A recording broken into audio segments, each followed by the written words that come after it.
Hello friends, कैसे हैं आप सब। आई होप कि आप सब अच्छे होंगे।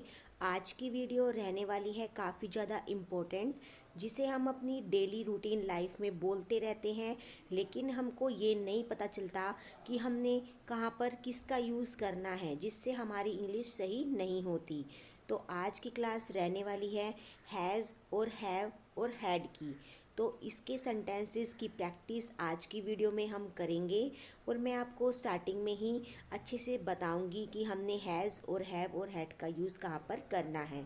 तो चलिए बिना टाइम वेस्ट करे स्टार्ट करते हैं आज का वीडियो। तो देखिए फ्रेंड, सबसे पहले हमको ये समझना होगा कि हमने हैज़ और हैव का यूज़ कहाँ पर करना है। तो देखिए, जब कभी भी हमें इंग्लिश में ये बताना होता है कि हमारे पास कुछ है, ठीक है, या किसी और के पास कुछ है या नहीं है, ठीक है, कुछ है या नहीं है हमारे पास या किसी और के पास, तो उसके लिए हम हैज़ या फिर हैव का यूज़ करते हैं। ठीक है, अब हैज़ और हैव का यूज़ हम कैसे करेंगे, इसको हम टेंस के अकॉर्डिंग भी समझते हैं। देखिए, प्रेजेंट के लिए हम हमेशा लगाते हैं हैज़ और हैव, यानी इसका मतलब है हमारे पास कुछ है प्रेजेंट में। ठीक है, इसके लिए हम यूज़ करेंगे केवल हैज़ और हैव का। जब हमें पास्ट की बात करनी होती है तो उसके लिए हम लगाते हैं हैड, यानी हमारे पास कुछ था। ओके, अगर हम फ्यूचर की बात करते हैं, अब फ्यूचर टेंस की बात करते हैं कि हमारे पास कुछ होगा, यानी आने वाले टाइम में हमारे पास कुछ होगा फ्यूचर में, तो उसके लिए हम यूज़ करेंगे विल हैव का।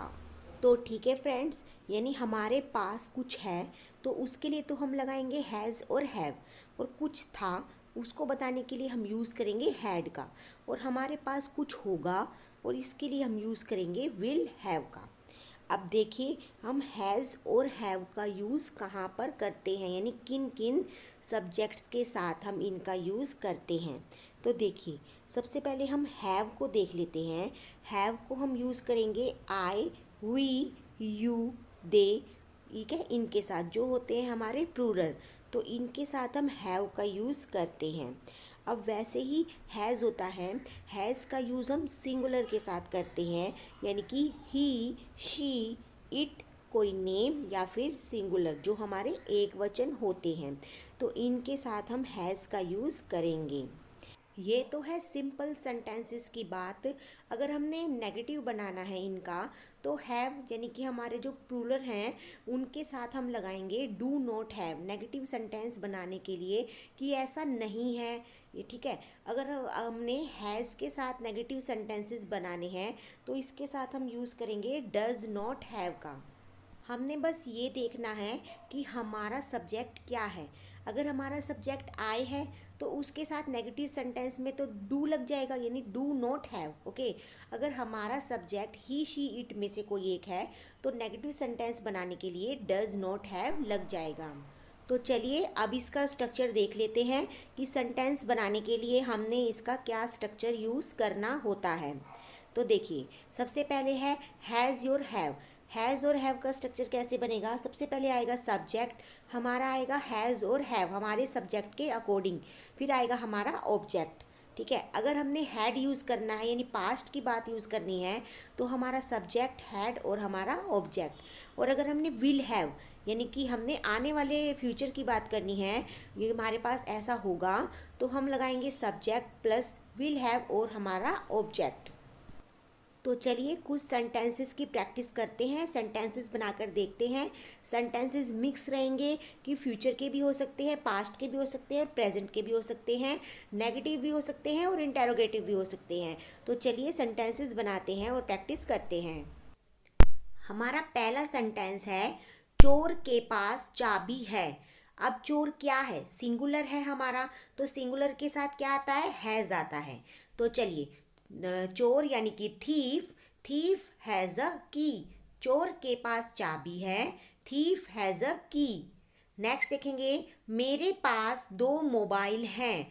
अब मेरे पास क्या है, दो मोबाइल, तो मेरे यानी कि आई के साथ आएगा have, I have two mobiles, मेरे पास दो मोबाइल हैं, आई हैव टू मोबाइल्स, क्योंकि हैव यहाँ पर प्लूरल है।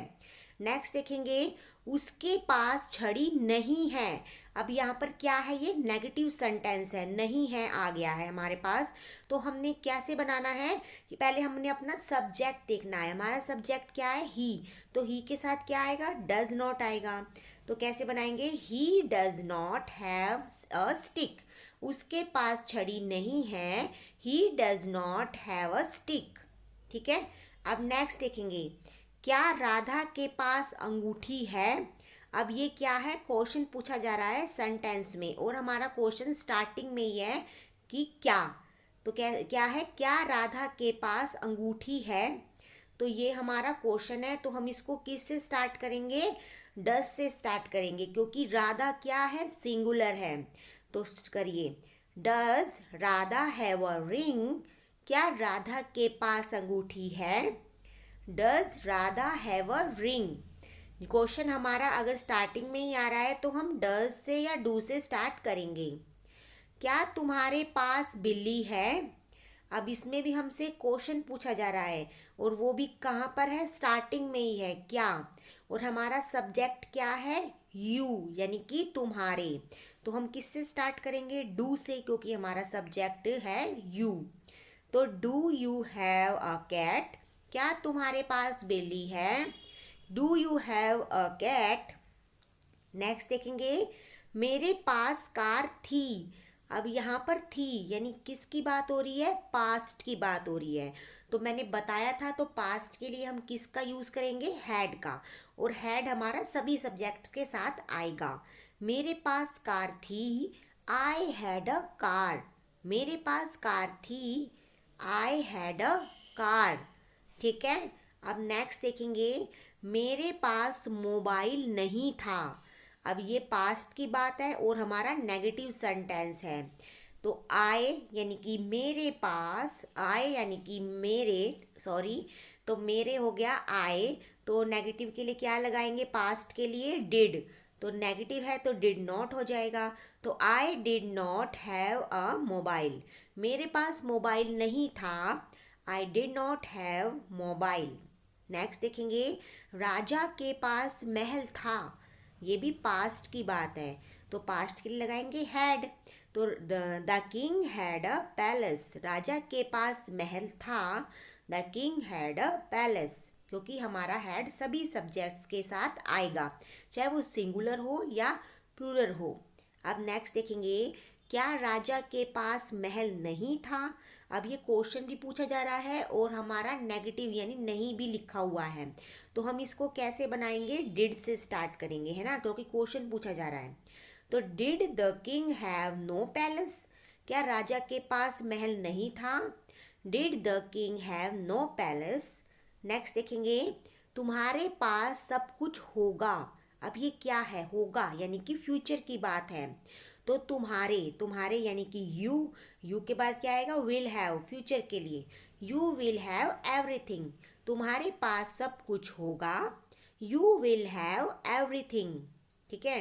अब नेक्स्ट देखेंगे, मेरे पास नौकरी होगी। अब ये भी फ्यूचर का सेंटेंस है। तो मेरे यानी कि आई, होगी यानी कि will have, I will have job. मेरे पास नौकरी होगी, आई विल हैव जॉब।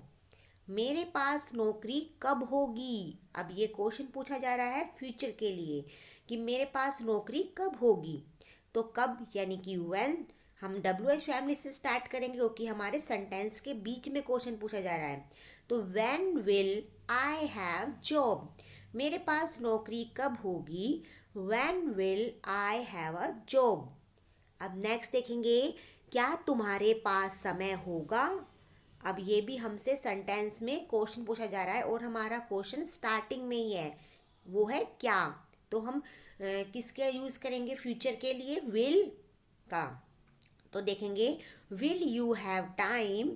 क्या तुम्हारे पास समय होगा, विल यू हैव टाइम। तो फ्रेंड्स, ये थी आज की वीडियो। आज की वीडियो काफ़ी ज़्यादा इम्पोर्टेंट है। वो इसलिए है क्योंकि ये जो हमारे डेली यूज़ में, जो हम डेली अपनी लाइफ में बोलते रहते हैं, ये सब वही सेंटेंसेस हैं। बस हमें यही समझ नहीं आता कि हमने कैसे इसका यूज़ करना है। आपको भी प्रैक्टिस अच्छे से करनी होगी, जब भी आप अच्छे से सेंटेंसेस को बोल सकते हैं। अगर आप इनकी प्रैक्टिस नहीं करेंगे, केवल आप वीडियो देखेंगे और आप इनको अपनी नोटबुक में लिखेंगे, तो उससे भी कोई फ़ायदा नहीं होगा। फ़ायदा कब होगा? जब आप खुद से सेंटेंसेस बनाएंगे। चाहे वो गलत बने, एक बार बनेंगे, दो बार बनेंगे, लेकिन तीसरी बार तो सही होंगे ना। तो आपको प्रैक्टिस जरूर करनी होगी इन सेंटेंसेस की, जब भी आप इंग्लिश में अच्छे से बोल सकते हैं। तो चलिए फ्रेंड्स, आज के लिए इतना ही। वीडियो को लाइक ज़रूर कर दीजिए और चैनल को भी सब्सक्राइब ज़रूर कर लीजिए। बेल आइकन को भी ज़रूर प्रेस कीजिएगा। मिलते हैं आपसे नेक्स्ट वीडियो में, तब तक के लिए bye bye and thank you.